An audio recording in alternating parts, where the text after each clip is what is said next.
I may have achieved something that no one else has ever done in Football Manager. Brandon Charles used to be inconsistent. He's now a consistent performer. Now, is this just down to his form this year? I mean, this has happened in the last 12 months, and to be fair, he is having quite a good season. But yeah, I've actually seen a player's consistency improve to the point where I have actually noticed it. I'm sure this has happened in a save game before, but this feels monumental. And I know there's going to be someone out there going, you're using the editor. No, editor allowed, no. Editor used, no. This is legitimate consistency improvement. I feel like we've just busted a Football Manager myth. You might think from the fact that that is the thing that I'm fixated on, that I'm trying to cover up the fact that the league form's been bad. The league form is going perfectly well. Everything here is fine. It's just a case of I'm a Football Manager player and I'm easily amused by the little things. Today, we've got a double header, an away trip to Cambridge, following that, a rematch against Bromley. Of course, one of our National League friends. 2 big games today. If we could end this year with 2 wins, that would be rather nice.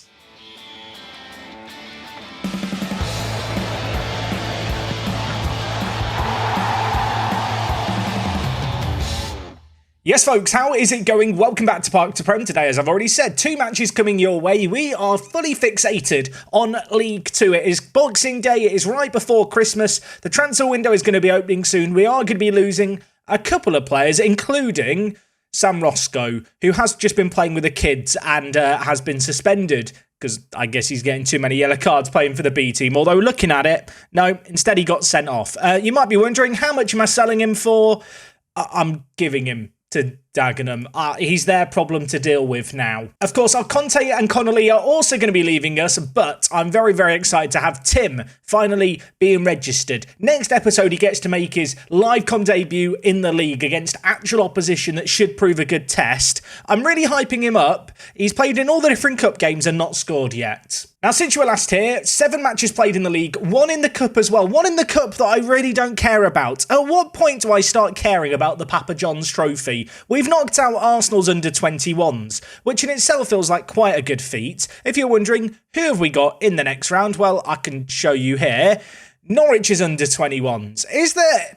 Maybe it's just me. Playing against under-21s of Premier League teams, it just feels very tin pot. I can't get excited about it. Also, common question of the day, what round in this competition do I get to before I start taking it seriously? Because I feel like there has to be a point, right, where I do actually care. I'm just not sure when that point is. Now, of course, last episode without Brandon Charles, we could only draw 2-2 against Dagenham. Good news since then is, though, for the most part, we've been in some pretty good league form. 5 wins, 2 defeats, and a number of these wins came in a row. We beat Exeter 1-0, then beat Maidstone 4-3. That was a really nice win to get. We then beat Rotherham 1-0, which, again, good win, narrow win this one. Brandon Charles with a goal from the penalty. And to be fair, when you look at this recent run of games, there has been some more narrow wins. I don't want to say the goals are drying up, but Brandon Charles isn't getting a goal and an assist every game anymore. So after the Rotherham game, we had the game against Arsenal's under-21s, where I played a completely rotated team, so we'd be fresh for this one.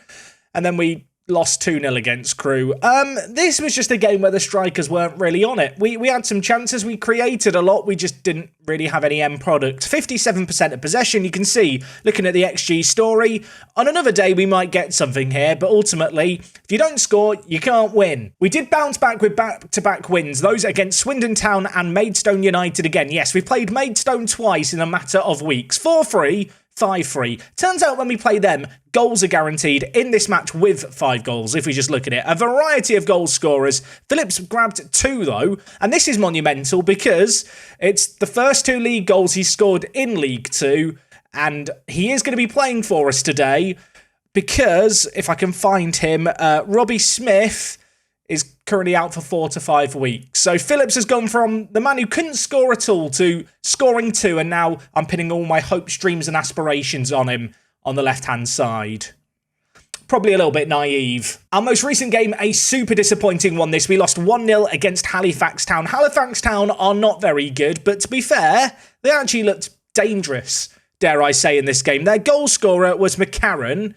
I mean, I don't feel like he's any better than the players that we've got in our team. And I suppose when you look at the league table and see Halifax down in 17th, it's hard not to look at that as a disastrous game to lose. With that in mind, we do need to bounce back today. So just looking at the league table, Tranmere are top, and with a game in hand, they look pretty dead set, you'd imagine, to get top 3. I say that, we're at the halfway point in the season there or thereabouts.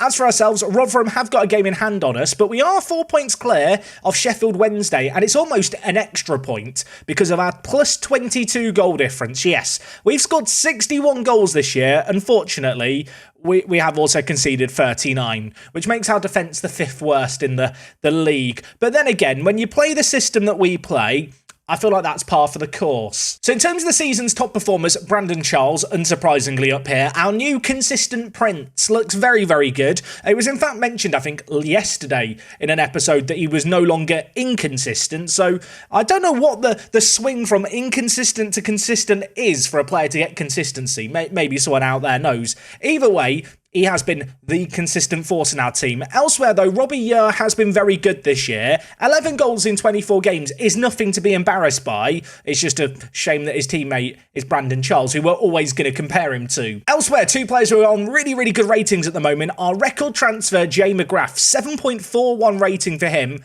Looking like £120,000 well spent. And the other player who's really up there with a massively above 7 average rating is Paul Appiah, of course, released by Boston. I say released, they sold him to us, which I still don't know why they sold him to us, because he played phenomenally for them in the National League, but he was transfer listed. So far, 7.22 rating in 20 games. And like I said, it's just these 4 players at the top that are kind of performing well for us. All you need is 2 good centre-backs, 2 good strikers, and apparently you can compete at the top of League 2. Today, though, is going to be a little bit of a test. Cambridge, our first opposition, currently 6th place in the league. They have got a game in hand on us. If they were to win that, they'd be 6 points behind us. So a win here could really help us to at least look likely to get into the playoffs. Their media prediction was 15th going into this season, so they are overperforming a little bit. You can see they've had a couple of spells in League 1 in recent times. Does mean we've got an away day to the Abbey. It looks like a very proper football stadium from the picture we've got here. I want to go and do an away day. Let's go see what Cambridge is made of. What is there to do besides the university and boat racing? I have no idea. Cambridge locals, what is there to do in Cambridge? I mean, the boat racing's once a year, so it's not really... And it's in London anyway. Let's just get to the away day, shall we? So for today's away day, we are heading to Cambridge, which of course is not near Guernsey. In fact, Cambridge is all the way over here. I say that like we've not been in this area of the world before. We've not done an away day in Norfolk or Lincolnshire yet, I don't think, although these are 2 counties where it's just a bit of a footballing black hole. Usually I can just zoom in on a city, see a patch of green and go, that's the football stadium. I can't do that here. There's patches of green everywhere. Cambridge University, Botanic Garden. I'm going to the Gardens. You can't stop me. I'll be honest. I was expecting nicer gardens. Is that harsh? Like Cambridge University, Botanic Gardens. A bit depressing. Okay, this is a bit nicer. We can go for a lovely walk round a pond. Can today's away day just be me going around different spots in Cambridge? I say like that like I'm not the director of this episode. I can do whatever the hell I want. Just going punting on one of the boats on the river through Cambridge. If you don't know, you can rent out these boats and then some bloke with a pole punch you down the river. So, yeah, can tick that off our Cambridge away day. Don't mind me, just getting a Mackey's just in the drive-through. There's a place called Castle Mound with loads of dots on it. I need to know more. Okay, I'm sure once upon a time there probably was a Mott and Bailey castle on top of this hill. This is just a hill with a bit of concrete at the bottom. This is not a Castle Mound. Fake news. Found a football stadium. It's Histons. Apparently Cambridge City Football Club we're playing Cambridge United. This is the wrong stadium. Okay, I have had a lovely day out, but we probably should actually do the away day. Here is the Abbey Stadium, and apparently there's a driving school based just at the halfway line. I feel like Mr. L is just doing this for advertising purposes, isn't he? I will say now, looks like a solid car park. I am concerned that unless one of you lovely people has been to Cambridge City and run around with a camera, we might not get footage here. I'm going to click on the yellow man. Please be good. Okay, there's 2 dots in the stadium. There is no roads near the ground. You know what? I'll admit it. I told a lie. There is a road near the ground, or rather a path. This bloke, he's cycled around. Shit, fair play. It's not quite the usual Google Street View method. I mean, it doesn't look very well. It looks like we're entering a prison. Maybe the dots in the stadium will be better. Oh, ladies and gentlemen, we have arrived. I mean, I hope they're going to put up the goals and paint the lines for our match. Look at this. It actually looks quite nice. It's a very classic football stadium. It's a bit yellow for my taste, but they do play in yellow at Cambridge United. Or is it amber? I think they're funny about this. You play in amber. I knew that. What about this dot on the bit of the stadium here? Oh, more drone footage. It's a very cool stadium. What is this bit about? Like, is this for emergency vehicles to be able to get on? Is this... I assume that's not the changing rooms. That would be mental. That is definitely a shed, right? I mean this in the most nice way, Cambridge United fans. Bit of prison energy about your stadium. I mean, don't get me wrong. I'm sure it's lovely. I just...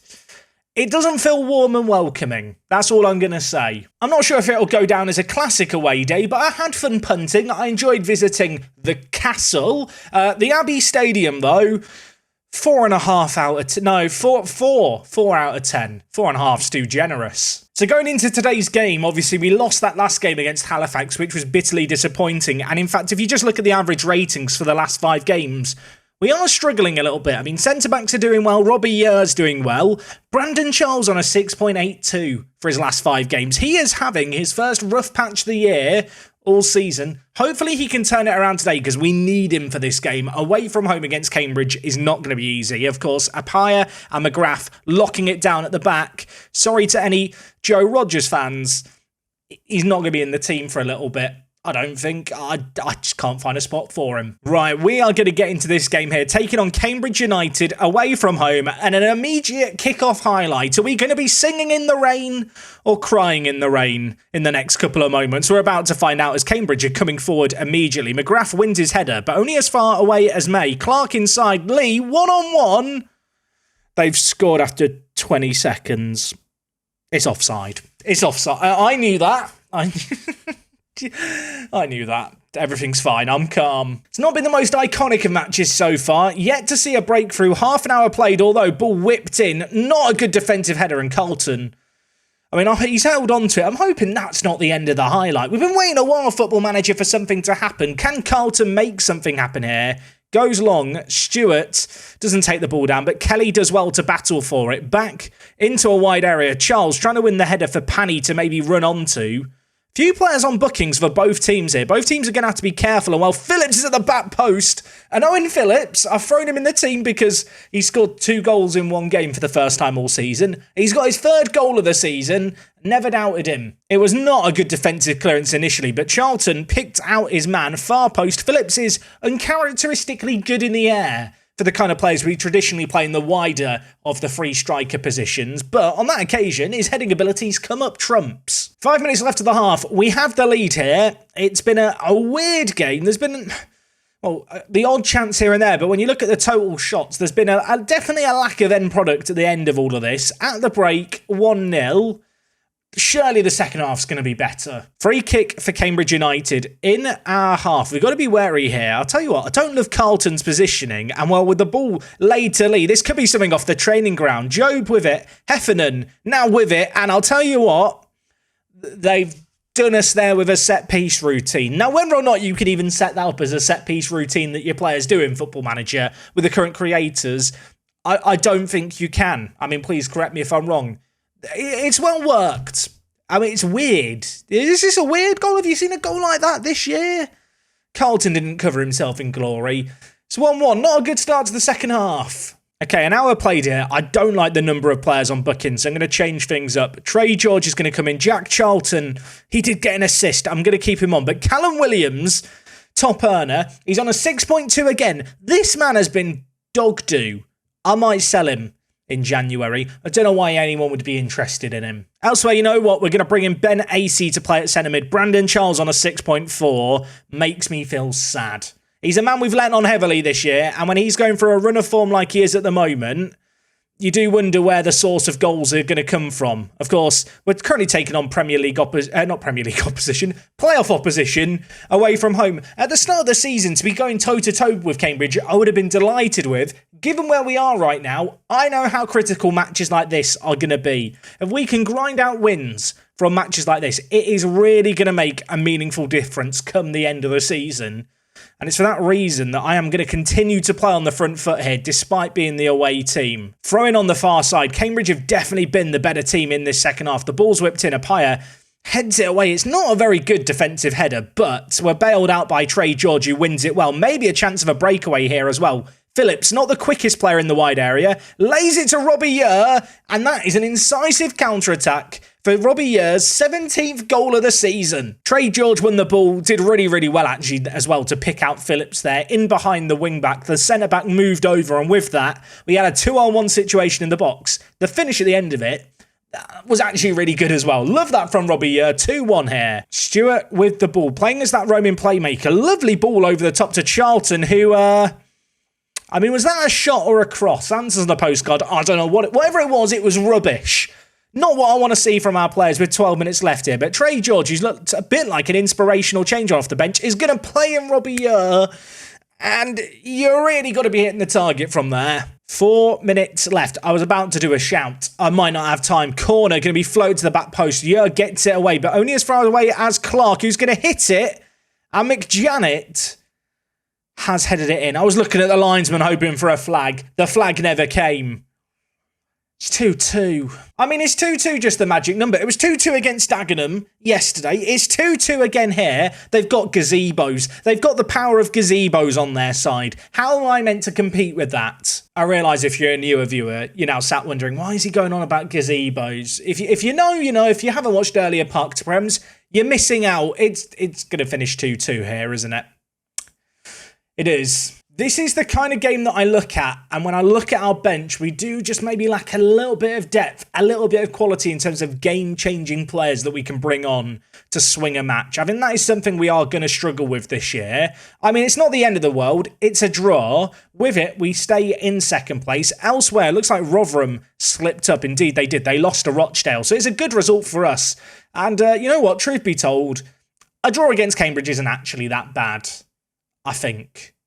Maybe I'm just lying to myself to make myself feel better. I'm not sure. Now, our very next game against Bromley is in 3 days' time, so I'm going to rest the players ahead of that one. But before we do that, I do just want to show the disparity between our wages and everyone else's wages. If we just look at salary kind of per year, you can see here, we are down in 17th place. To be fair, Cambridge, who we just played, are in and around us too. Our wages have been creeping up over the years, but when you compare kind of 1.15 million with the teams towards the top of this division, I think we're doing pretty well to hang with the likes of Tranmere and Sheffield Wednesday towards the top of the table. Anyway, we've got that Bromley game to get straight to. It is at home. It's a team that we're rather familiar with. I want to believe we're going to win this one.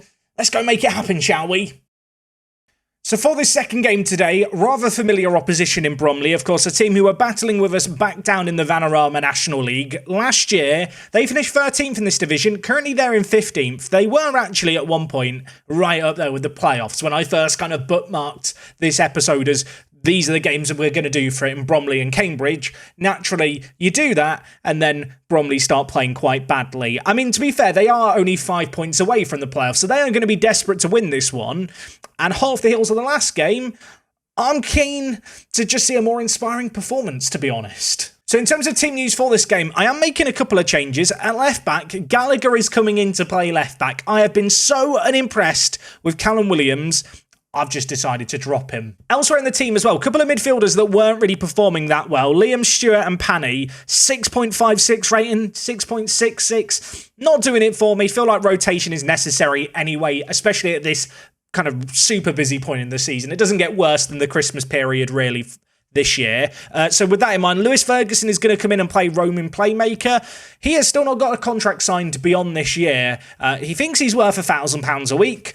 Go out there and prove it today, Lewis. And elsewhere in the team, Ben AC is going to be playing as our centre mid on attack. You can see here he's now officially unconvincing at this position. I'm hoping he's going to be convincing today. Okay, this really is a vital game. Draws against the likes of Dagenham and even Cambridge I can look at away from home and think they're okay. This game, it's a home game. It's against a team in the bottom half. These are the games that Brandon Charles was kind of just having fun in earlier on in the year. These are the games that he'd turn up and get a hat-trick in. He's not really done any of that recently, and he's not done any of that in the opening 16 minutes. I'm sure he's now got an injury. He's now got a knock. I'm going to have to risk him, aren't I? I'll just shout to man more. It'll be fine. AC, corner, whipped in, and I think that might be our first shot of the game. We're not going to complain. Apaya with the header, Ben AC with the assist, and that, you could say, was our ace up our sleeve. I'm never saying that again. Look, ball played in, good header. I mean, it's a corner in Football Manager. They've not changed much in recent years. Bromley going to be looking to respond immediately. Ball thrown inside to Hannah. Thrown into the box from the wing back, and just Conlon is there. I mean, this really is the battle of set piece FC v set piece FC at the moment, isn't it? When the ball got floated in there, I just thought the defence were going to deal with it. I'll level with you. I almost stopped commentating it thinking, we've got this. It's going to be one of those highlights that starts with the keeper having the ball. No, Charlton beaten to the ball. Actually a good finish. I think Conlon scored against us before. I recognise that name. I think I recognise that face. Either way, I'm not happy. That stupid goal to concede. If you were wondering, by the way, 27 games into the season, 3 clean sheets. I know, impressive from us, really. Schofield with a free kick for them deep in, well, their own box, actually. I was going to say in their own half. It was in their box. I wonder if that was an offside or maybe a foul from a set piece. Either way, we will never know.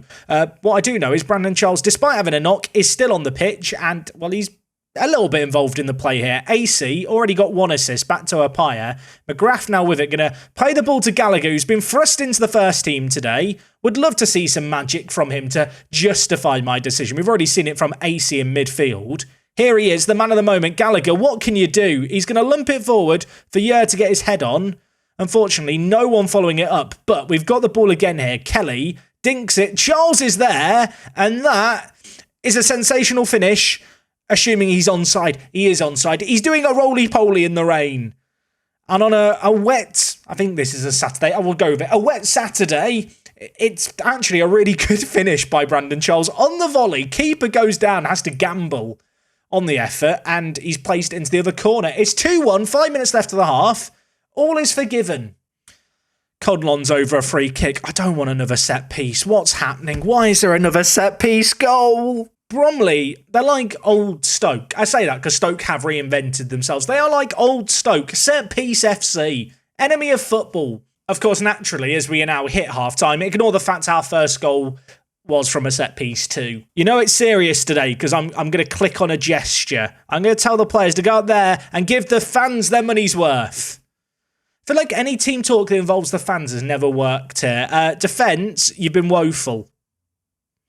I've upset some people. Let's just leave. And leave into a highlight from the kickoff. That's not what I meant. That's not what I needed. I've shouted at the defence. Now they're all crying. And now we could be in danger of going behind in this game for the first time. Hannah lays it off to Samuels, inside to Wilson, time and space. That wasn't far wide. Schofield with another free kick for them. We've seen a few highlights start with their goalkeeper's distribution. On this occasion, we've come off the better team. McGrath looking for Robbie Yer, who gets his flick on to Brandon Charles, who goes down in a heap. Apparently the keeper got there first. I'll tell you what, if we had got a penalty there, that would have been a highlight I've never seen in Football Manager before. Kind of a keeper taking down a striker. Unfortunately, Brandon Charles was beaten to the ball. And well, even worse for us, they are now on the attack. Duffy, ball under him, but McGrath wins yet another header. Ball threaded through to Duffy, though, who strokes it away. And he's put it in the exact same spot where Brandon Charles scored. Pickett here had a really nice ball through. I did think for a moment he might have been offside, but no, he got goal side of McGrath and stayed onside, and the ball came to him, he finished it. Now, of course, I'd never be one to claim corruption. The lines there are clearly not drawn where his foot is. And I know the 3D is a representation of the 2D and it's not accurate. He is offside. To be fair, in Football Manager, assistants and referees, they can make mistakes and there's no VAR in League 2, so It doesn't matter that he was offside, I suppose. Throwing on the far side, we did just hit the crossbar while I was ranting away about VAR and the poor decision previously. We might have a chance here. Ferguson battling for the ball. Charlton with it. AC on a booking. Got to be careful. Charlton into a wide area. His cross is blocked. It goes straight to Schofield, who, besides the goals we've scored against him, I don't feel like we've actually really tested Schofield yet in this game. Apparently we've had 4 shots on target and scored 2 of them. They've had 4 shots on target and scored 3 of them. So it's not been a day for goalkeeping purists out there. Although maybe Carlton can make amends here. He's going to look for Robbie Yeo. Can't get there. Ferguson wins the second ball. Kelly to Charles, who's going to bring it forward. Brandon Charles, can you get goal number 2? I thought for a second he did. I'm still yet to make a change. If we score here, I'll make some changes. If we concede here, I'll also make some changes. If nothing happens, I don't know what we'll do. Phillips, can you make something? No, he can't. He's missed again. I say he's missed again. He missed in the same way that Charles missed, who is still hampered by injury. And with that in mind, we're going to bring in Trey George. Our Conte is going to come on as well. AC got his assist, then has had a rather poor game. Let's take him off. Ferguson as well. Off you come. Gallagher on a 6.2. Get off the pitch. I'm making 5 subs at once. Why not? Before you write in the comments, I know that I am running the risk of an injury or a sending off now. That's why I shouldn't do it. But you know what? Rules are made to be broken. I'm going to hope something magical can happen. And to be fair, this whole game is almost distracting me away from the fact we have still got the building works going on at home. You might have spotted them on the near side. Look at this. It's so ugly. Not as ugly as our defending. Ali's bringing it forward. Do not foul him. But do mark the men in the box as well. You know what? Content creator cap on. We've had 10 goals in 2 games today. I consider that a win. For the neutral. For those that want goals, you're getting it. Happy Christmas. Okay, not long left in this game. I'm going to have to go more attacking, even if I don't really want to do it. We're going to send the wing backs forward, because I feel like at this point we have to do that. Panny is going to go forward and play as a shadow striker. Stewart is going to stay as a roaming playmaker. And Kelly, you know what, Kelly? You go on attack as well. I am fully aware that right now I have 7 players on the attacking mentality. You can't stop me. Love the fact, by the way, XG of 1.15 to Bromley, 1.24 to us. The score is 4-2. It makes no sense. Carlton, what are you doing? Maybe that's why he doesn't respond to me. I call him Charlton all the time. He never replies. Who would have thought having a right back called Charlton and a goalkeeper called Carlton would be confusing? It's confusing for me, at least. I'm a simple man. Arconte looking for Robbie. Never going to get there. Davies reads it well. He's going to look to pick out Kelly, who, is playing slightly deeper than I'd like to see him at the moment, considering he's a centre mid on attack. McGrath to Williams. We've got so many players in the box. There's 4 men to aim for. Can he pick out Trey George? He can, but Trey George can't pick out the goal. Stewart, big ball over the top towards Arconte. 1-on-1. Should score it, could score it, doesn't score it. 5 minutes left of this game. You know what? We still need 2 goals. Charlton, not Carlton. Wingers. My wing backs are now wingers. Desperate times call for desperate measures. We're playing with 2 defenders. 4 minutes of added time. We're not coming back here. It is going to finish. I was going to say it's going to finish 4-2. We could get a consolation. Can we make it happen? Panny on off the bench, comes inside, scores that goal. Maybe I should have started him in this game. That was quite a nice finish to make it 4-3. Sadly, I was going to say I do think that goal is going to be in vain. I didn't even have time to think about the fact it's in vain. It was in vain. This game finishes 4-3 here. I mean, Bromley took the chances that came their way. We limited them to speculative opportunities. They made the most of set pieces. I mean, bizarrely, I don't feel like we played that badly. I mean, let's look at the silver linings. Still second in the league, despite not winning a game today. Slightly less good news. Rotherham do have a game in hand. And, now Sheffield Wednesday are 1 point behind us too. What I will say is, from 5th downwards, there is a little bit of a gap emerging between kind of the top... I was going to say the top 4, but Tranmere are in their own little world. But it does look like it could be a battle between ourselves, Rotherham, and Sheffield Wednesday for the 2 automatic promotion spots. I suppose the natural question is, Jack, when do you play Sheffield Wednesday and Rotherham? Well, good news. We have Sheffield Wednesday in about a month's time, which I think is a good time to come back to do an episode, and it's away from home. So we're going to have a trip to Hillsborough. 40,000-seater stadium at this level is absolutely mad. It is worth noting that despite our stadium expansion, the overall bank balance is kind of levelling out. I feel like we are spending within our means right now, and there could still be an opportunity or two to maybe add some players in the January transfer window. There could be some new signings next episode, that's all I'm going to say. Hopefully you guys have enjoyed today's episode. We will be back tomorrow with more Park to Prem action. Until then, take it easy. It is me, Jack, and I'll see you on the next one. I'm out.